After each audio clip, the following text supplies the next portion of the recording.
Recorded Books Incorporated presents an unabridged recording of Wielding a Red Sword, Book 4 in the Incarnations of Immortality series, by Piers Anthony, narrated by George Waddell.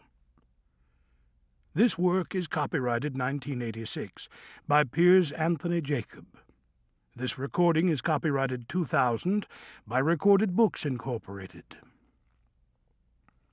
Mim was a dutiful son, but his father, the Raja, interfered with his love life once too often.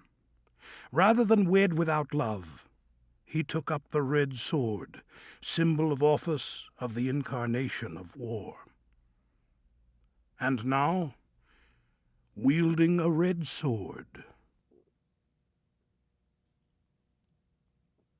Chapter 1. Mime. It was a traveling show, the kind that drifted from village to village, performing for throne rupees. There was a chained dragon who would snort smoke and sometimes fire when its keeper signaled, a harpy in a cage who flapped her wings and spat curses at the audience, and a mermaid in a tank who would, for a suitable fee, bring her head out of the water to kiss a spectator. Standard stuff, hardly impressive, but fun for the children. The dragon was old and flabby, the harpy was ugly, and the mermaid, though pretty enough, evidently spoke no local dialect. But at least this show was convenient and cheap, and the crowd was thick. The man who watched was undistinguished. He was slightly below average height, wore a faded gray shawl, and he kept his mouth shut.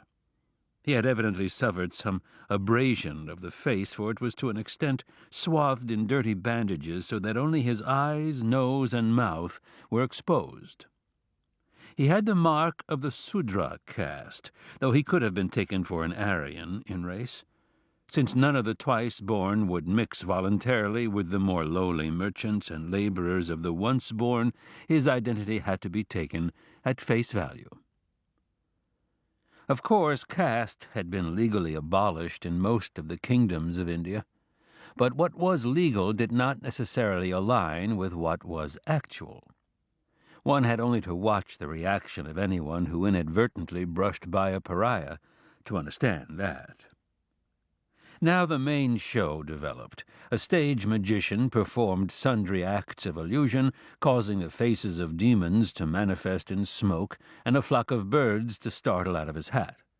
One of the birds let a dropping fall on the head of a spectator who complained loudly, whereupon the magician gestured and changed the bird into a shining gold coin, which tumbled to the ground and rolled. The spectator pounced on the coin, but it converted to a venomous snake that hissed and struck at him while the other spectators laughed. Good magic. Then there was an exotic dancer who undulated in the company of a giant python.